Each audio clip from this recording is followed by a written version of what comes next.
Good morning again. I've been doing a series of talks on Genjo Koan. This is only the third one, unfortunately, maybe, or fortunately. This is probably going to take the rest of the year. My idea is, as some of you may know, I wrote a book called, what is my book called? Meeting the Myriad Things. And it's a commentary on Genjo Koan. But in that commentary, I delve into the Japanese and various translations and other things by Dogen to try to explain it. But I was thinking it'd be nice to do a series of talks where I just talk about the practice of Genjo Koan without all the other stuff around it that's more scholarly oriented, if you will. Although the book does have everyday examples and that kind of thing. So that's what I want to talk about. I think I'm 3 lines into the text right now in the third talk, so I'm going to try to pick it up as time goes on. But today I want to talk about, which unfortunately or fortunately requires a little more technical talk, is a phrase called Shinshu, which means practice verification. And it's a very important concept in Dogen, so I'd like to talk about that today. And it shows up in this line that we talked about last week, or not last week, but last talk I gave. Bringing the self to practice and verify the myriad dharmas represents delusion. The myriad dharmas proceeding to practice and verifying the self is awakening. So the line I want to talk about is our bringing the self to practice and verify the myriad dharmas represents delusion. So what does it mean to say practice and verify? That's a question I have today that I'd like to talk about. So what we have some idea about what we think practice is, so I'll talk about that, but do you think it's possible to verify your understanding? That's a question here when we have practice and verify. What does it mean to talk about verifying? Verification seems very illusory to me, how we verify our practice ourselves, even how we verify our practice as myriad things, meeting myriad things. What does that mean? So if you think that you can prove, now this is the meaning of show in show, verify. If you think that you can prove, certify, verify, guarantee, or witness your own realization, or you're being verified by the Dharma, I think you're in danger of being in delusion, right? Because it's kind of dangerous when we start deciding we're going to verify our own understanding. So even if you believe that myriad things are verifying your practice, how do you know that? How do you know verified thing? How do you know? Like when you have an interaction with somebody. I talked to somebody, my next door neighbor's son the other day, thinking that I was doing something that was skillful, you know, and I don't think it was based on the last thing he said to me. So it's like, how do you know that you're doing something? In that case, I think what I understood was I'd missed the mark. But it's like often you don't know. You're hoping that you're doing this. So, how can we say what's skillful? How can we know that? How we can only hope that we're skillful. And it's only the response that we get, in my case, my next door neighbor's son, that we have some notion of whether or not what we've done is skillful in that situation. And again, it only happens in the context of the particularity of that moment that you're interacting. It isn't something abstract. We have some kind of abstract notions about what is going to be skillful, but really it's the proof's in the pudding, right? When we actually have this interaction. So what do we do about this verification thing? We put our effort into practice itself. That's really what we need to be thinking about. So, and our faith in practice.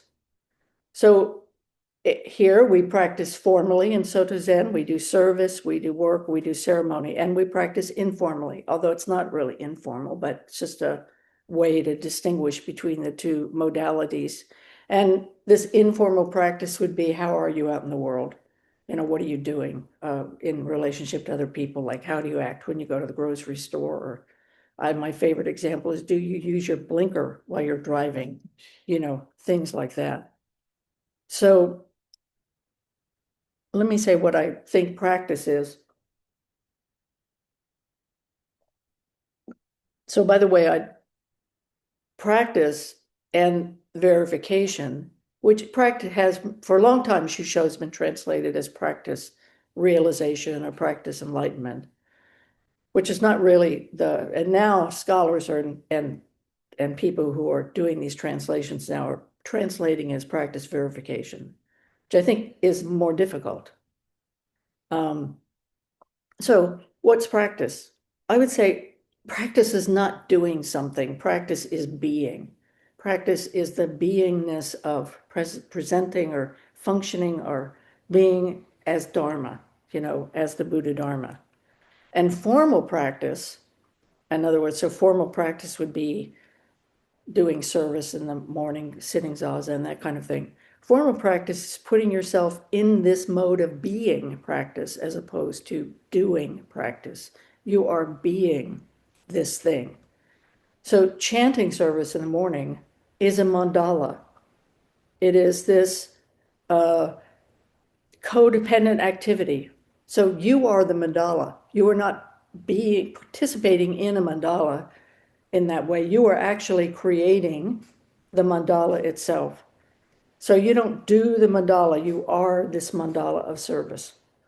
So formal practice, like doing service, sitting zazen, these kinds of things that we do, they put you in a box in a way. They put you in a structure that causes you to be practice.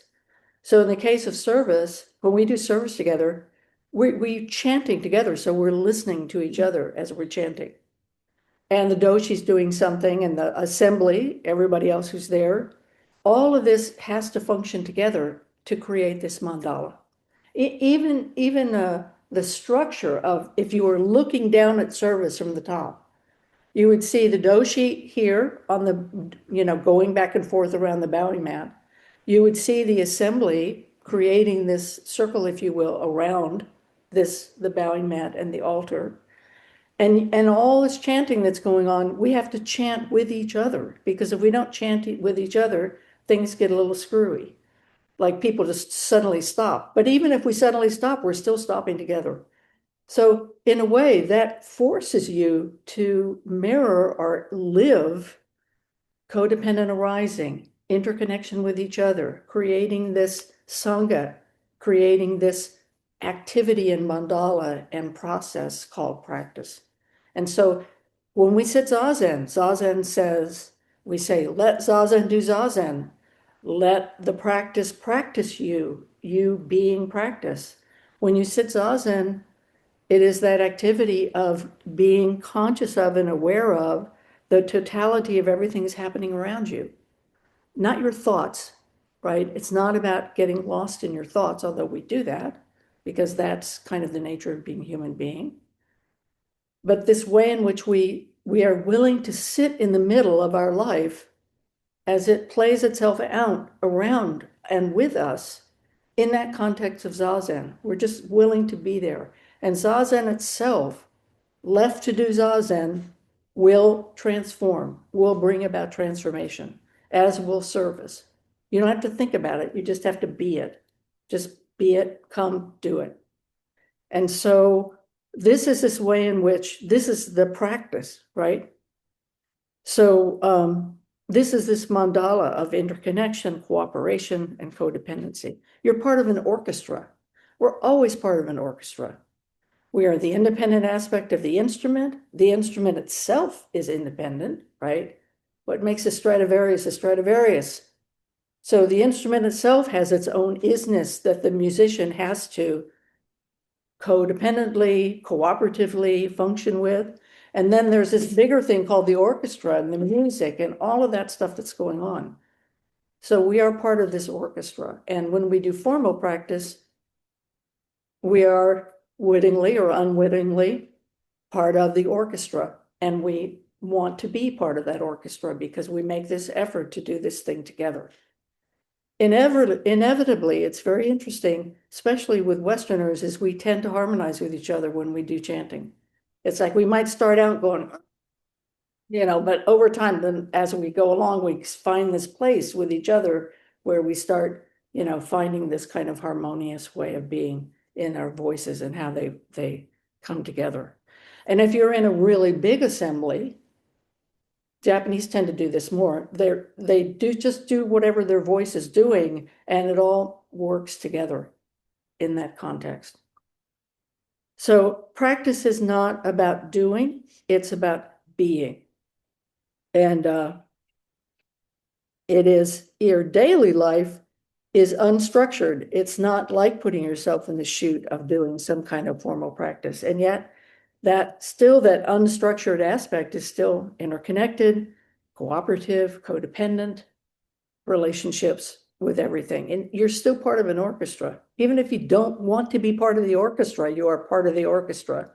That's why using your blinker is helpful, because as part of the orchestra, you're saying to the other members of the orchestra, I'm turning left, and then you don't have that thing that happens.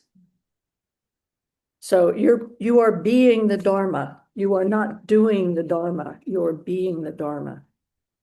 So Dogen said in Bendawa, which was one of his very early texts, he said that practice and verification are the same thing.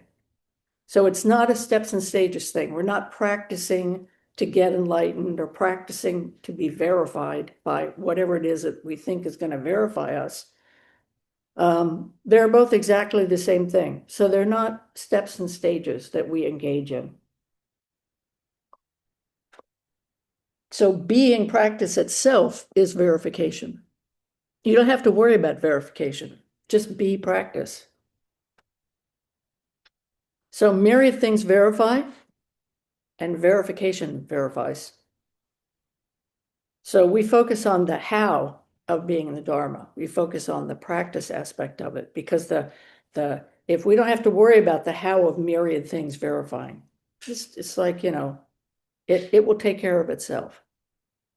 So Dogen wrote in another text called Ehe Koroku, which is a text of things that he said, this single matter of practice verification of the Buddha Dharma never comes from the forceful activity of people, but from the beginning is the expression and activity of the Dharma. So the Dharma is this living thing. These teachings, these enacting, this being is a living thing. It's not something that we impose. And then Dogen said, the teaching is already thus, the practice is already thus, and verification is also thus. As such, we cannot control whether or not we ourselves can control the teaching, the practice, and verification. So we can't control this stuff. It's like we try to. Can I force this into the box? I have this preconceived idea about what this is, and by God, I'm getting it in the box. But it won't stay in the box. Our delusion won't stay in the box either. Inevitably, it comes out of the box. And so, we say in Soto Zen, we say delusion and realization, all of these things are part of life, part of reality. How do we work with that? How do we function with that? How do we practice with that? So Dogen said, whether or not we ourselves control the teaching, the practice, and verification. So we can't do that. Whatever they have penetrated, wherever they have penetrated, and that would be teaching, practice, and verification, how could there not be the Buddha Dharma? All the Buddha Dharma is saying reality itself is in this codependent functioning relationship. Everything is codependent and functioning with everything else. And that is making the world. Dogen says the world is worlding the world. So that's happening. No matter what you're doing, that's happening. So what is Buddha nature? What is Buddha mind? Buddha mind is when we accord ourselves, as Dogen said in Uji, or we, bring ourselves in accord with the reality itself that's happening. And you can't not be part of that reality. And that's why we say we are Buddha nature. We already are this thing called Buddha nature. don't anthropomorphize it, because everything is this thing called Buddha nature. So we're already that, but we don't act like that part of the time. We get caught in our sense of self, like our likes or dislikes, or, I don't like this, or I have this sense of myself, like I'm self-righteous about this, or I'm always this or that. And often that gets in the way. So, but reality itself is still just doing its thing. And the thing that it does is actually quite altruistic, and it is quite cooperative. All of reality is functioning that way. But as human beings, I think particularly as human beings, we get in the way of that. We mess that up, and that's delusion. All of us in our individual lives, we want to strive or work towards actually figuring out a way to engage in our lives where we manifest that interconnection. That's why I'm saying these formal practices that we do manifest those conditions. They create these conditions for us to actually engage in that. Whether we think we are or not, it's happening to us. So we don't have to force ourselves into a story about what is enlightenment or some criteria about whether or not we are enlightened. Dogen says that this practice verification is the expression of the Dharma.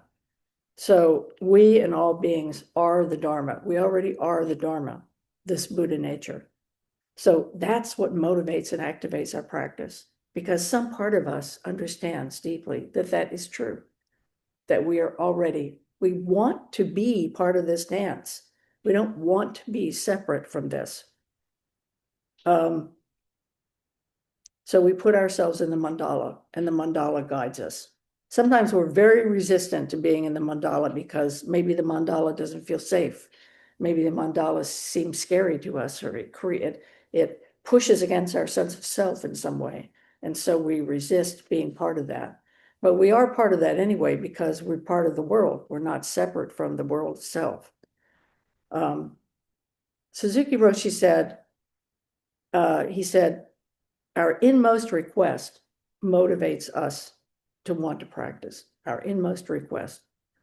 So this inmost request is the mandala, it's the map, it's the path, it's the arrival, all of those things functioning simultaneously. So we focus on each step, even though it's simultaneously functioning and available to us. We focus on each step, and we do this. And one of the things that motivates us to focus is a vow, our deepest vow, which Suzuki Roshi called our inmost request. So Sojun Roshi asked me one time, he said, so Sojun Roshi is Mel Weitzman, Sojun Mel Weitzman, who is Jaku in my Honshu, which means that he gave us Dharma transmission, and we were and still are his students. He died a couple of years ago. Anyway, I was talking to Sojun Roshi, and he said to me, what is your deepest vow? Like, what do you really care about? And I said, well, I want to learn to be compassionate. So I really struggled with anger, and I wanted to mitigate my anger and work with that. And I thought that the way to do that was to become compassionate, which is actually a very broad term. And I think it's really hard to just suddenly become compassionate. But anyway, I was trying to express to him some deep desire that I had. Now, the antidote to anger is patience. So now I think I practice compassionate impatience.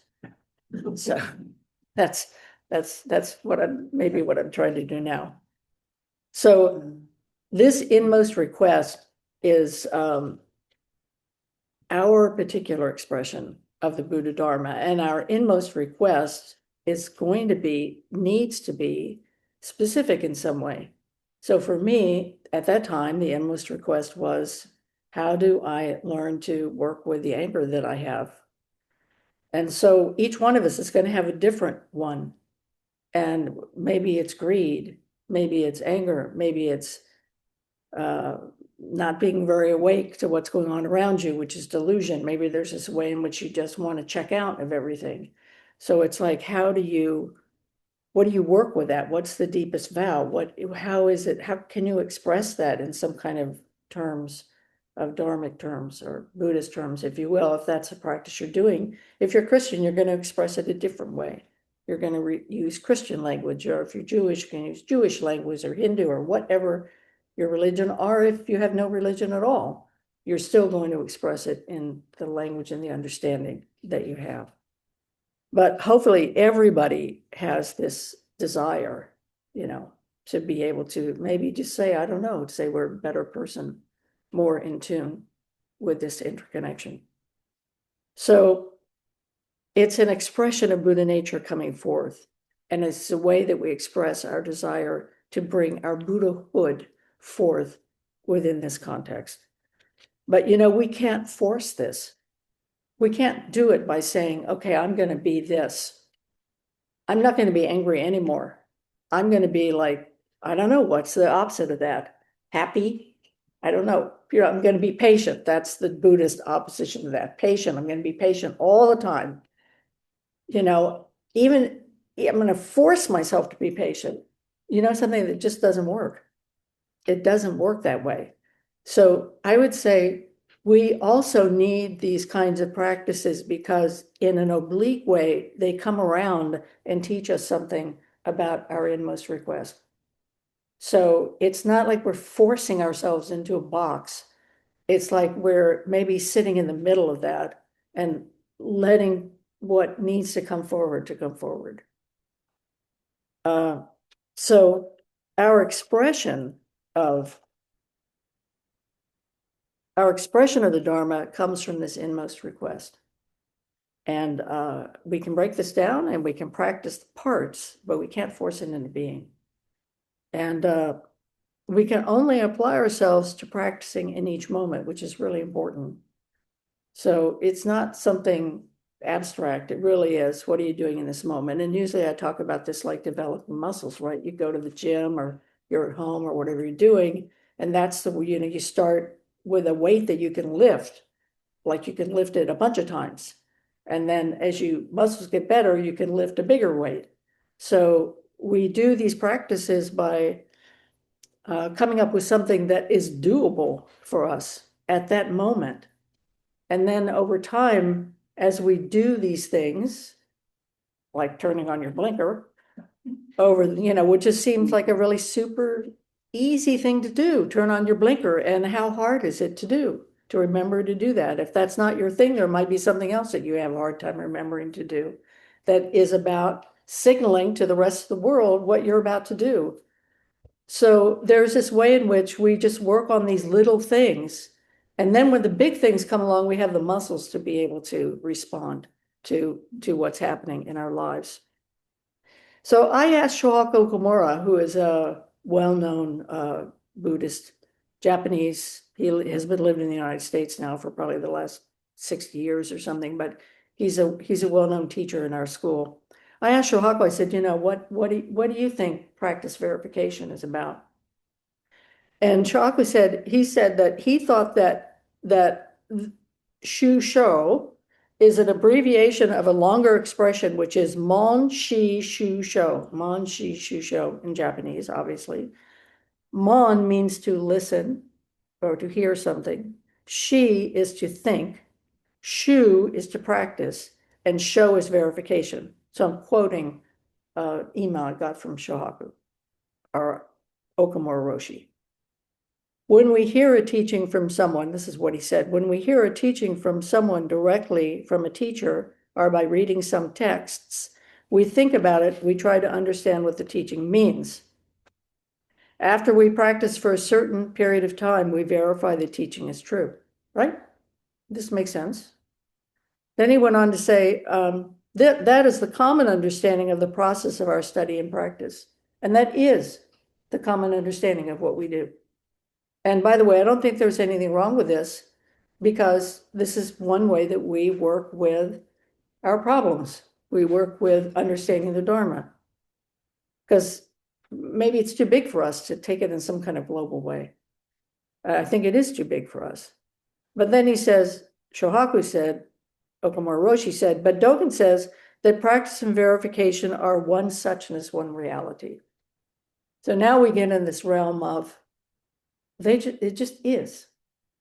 It is this thing that is our life that's manifesting all around us all the time. And that in some ways, it is something we can learn and something we cannot learn. And the reason we cannot learn it is because it already is us. Therefore, it is on one level accessible to us all the time, even in the midst of our delusion. We call this sudden realization, right? Because it's right there. It's not over there somewhere. And yet it feels like it's over there somewhere, even though it's right here. Inmost request.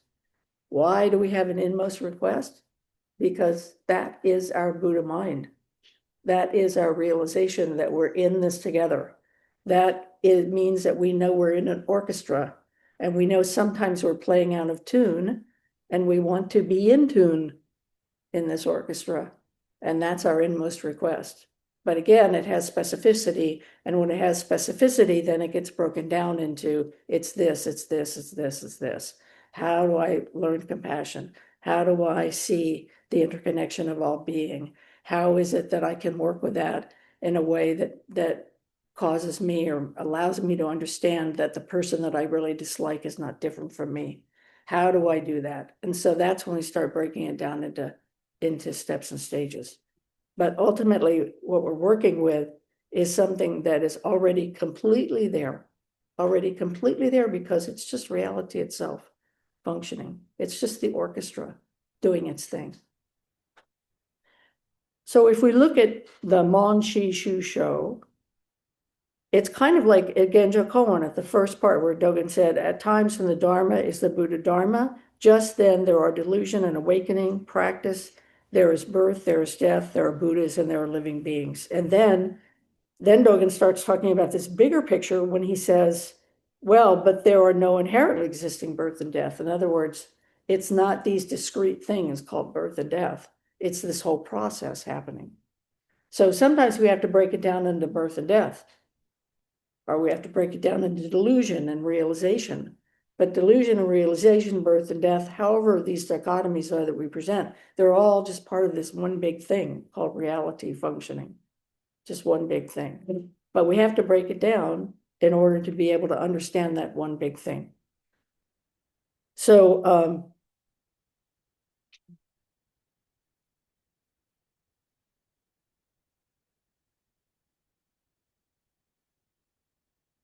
it's like when you eat food.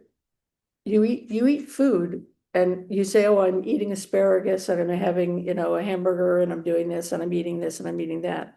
But when it gets in your stomach, it's all one thing. It just becomes this thing.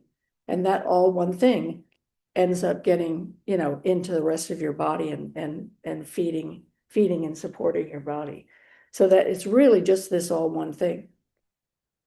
Even when it's just the vegetable, but the vegetable is being grown, and that depends on the sun and the moon and the farmer and all of those things. That's still all one thing, but we still see it as like a piece of broccoli or whatever it is. So all of that's happening. So the first one of these things is mon, which is to listen or to hear. So mon is not only to listen to something, but also it's about learning and inquiry. I would say that the phrase we use now would be like active listening. So that's Zazen. Zazen is this way in which, at least this is what I do when I'm sitting Zazen, is the kind of concentration, if you will, is to pay attention to what I hear. So when I'm sitting Zazen with my eyes open and I'm hearing what's going on, I hear the traffic and the crows and the seagulls and the wind and all of that kind of stuff going on, to stay in the present moment. That's all I'm asking myself to do, is just sit there and stay in the present moment. And whenever I go off in my head to solve problems or whatever it is, I just say, come back and sit here and just be in the present moment. Let Zazen do Zazen. I don't have to do any more than that. Is just be present for my life, because that's what it is. You're just being asked to be present. So you are listening to your life. You are hearing your life. You are learning about your life by staying out of the way of your life in this regard. So everything, Dogen says, is a sacred teaching. Everything is a sutra. So this sitting in Zazen is a sutra. We sit down, we stop, we hear reality itself. It's not woo-woo. We're just listening in the middle of reality itself. And it's hard because we're not trying to listen to what's going on in our head. But as human beings, we have, as Ujjayi Roshi says, mind secretions. This is the nature of being human being. I don't know about you, I have a little voice in my head. I'm assuming you do too. We don't talk about that very much, so I don't know, but it's like, oh, what am I gonna do today? Oh, this, I'm worried about that, I do that, and I say, okay, could you come back to the present moment? In some ways, it's so sexy to listen to what's going on in your head. It's like, it's so much more fun. It goes by so much faster than, if you're coming back to the present moment. And this coming back is not beating yourself up, right? It's not about that. It's just saying, okay, I'm going to just put myself here and try to come back to the present moment. And the more you do it, I think the more, successful you might be in doing it. But it's this process of just being. Zazen is saying, just be in your life, just be present for your life as much as you can be, which sometimes can really be really difficult. She means a belief, a realization, regard, yearning, and caring for. So this is a kind of aspect of our emotional engagement. And Shohaku said she is to think. But when I looked it up in the dictionary, it's so much deeper and richer as a word. Because if we hear in English, we hear think. We think it is a kind of intellectual inquiry. But if we look up she in the dictionary, it's belief, realization, regard, yearning, caring for our life, yearning for this innermost request, deep inquiry about the nature of our experience, really sitting in the middle of our life. And I love it that you're caring for. So you're caring for all of reality.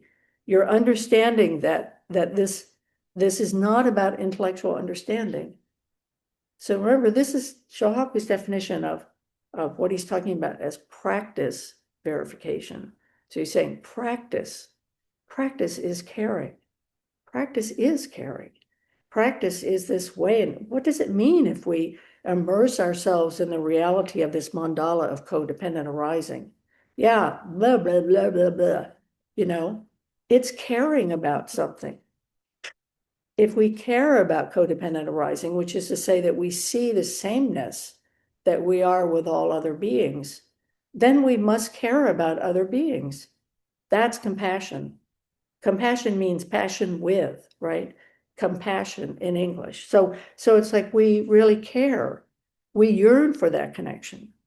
So she isn't just about thinking, it's about this whole thing, this belief, regard, yearning, caring for. This is realization. This is what it means to engage. The problem is sometimes we don't know, like I said at the beginning. So we don't have to worry about verification or enlightenment. Really, it's like, don't worry your pretty little head about it. It's above our pay grade. All we need to do is just engage practice. That's it. So it's this inmost request. And we see the yearning in ourselves and others. We are like Avalokiteshvara. We regard the cries of the world. Sometimes we don't know what to do with the fact that we've regarded the cries of the world, but that we are aware of that. And then we ask that question, what to do? This is this connection and empathy. But it's not idiot compassion. It's not running around trying to be compassionate based on some kind of idea you have about what compassion is.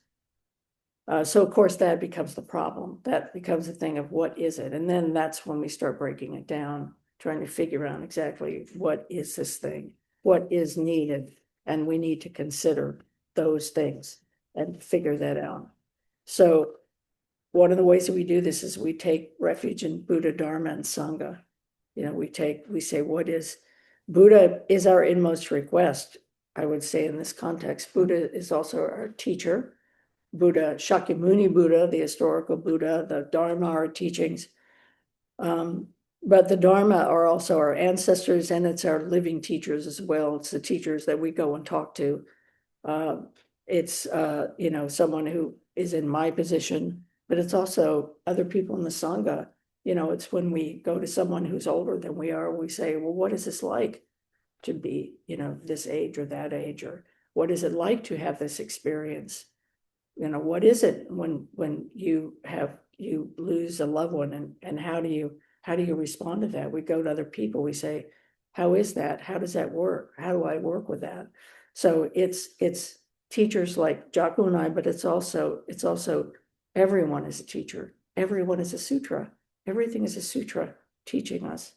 So the teacher is a person who pecks from the outside and we peck from the inside. It's like this is a Zen image, like we are trying to get out of this little egg. We're trying to be born.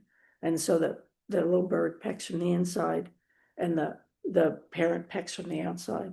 And then somehow in the midst of that interactive event, hopefully we have some kind of birth, if you will, or insight or way of dealing with things. And then the Dharma, of course, the teaching, but this Dharma again is being. We are being the Dharma. We are not, it's not abstract. It should be very alive in your life. And Sangha, it's all of us, right? We're the orchestra. Sangha is the orchestra. And so how do we play in this big orchestra that we're part of? So this is the mandala that comes to life. So practice is this being, it's learning, it's applying true listening, and it's being guided by faith. It's being guided by the Buddha, the Dharma, and the Sangha, and it's this deeply considered life. Why do we come to practice? Because we are curious about our life. You say, what is it? What is it to be a human being? What is it to deal with my suffering? This is like Buddha said, there is suffering. And there is an end to suffering, which is this Buddhist path that we are. I don't know if it ends suffering, but it does transform the dialogue we have with ourselves about the nature of what we're suffering or how it is. I think we're in bodies.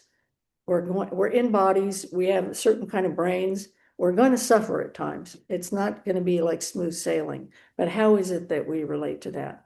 What tools do we have to relate to that? And I would say from a Buddhist perspective, those tools are our practice. That's what we do. So we can't, I don't think that we can verify. Verification, to use a kind of Dogen-esque thing, verification verifies verification. Well, since we're not sure what verifying verification is, we don't need to worry about it.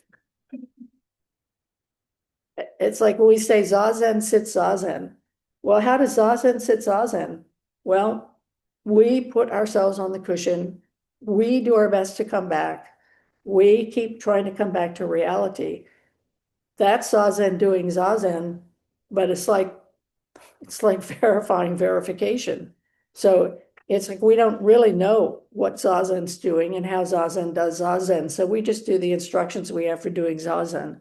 So just do the practice instructions that we have for doing practice, and let the verification of enlightenment take care of itself. So I think that's all I have to say about this.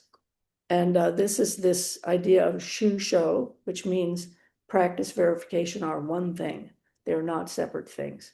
So our practice itself verifies what? Maybe I'll leave it at that. What? So thank you very much.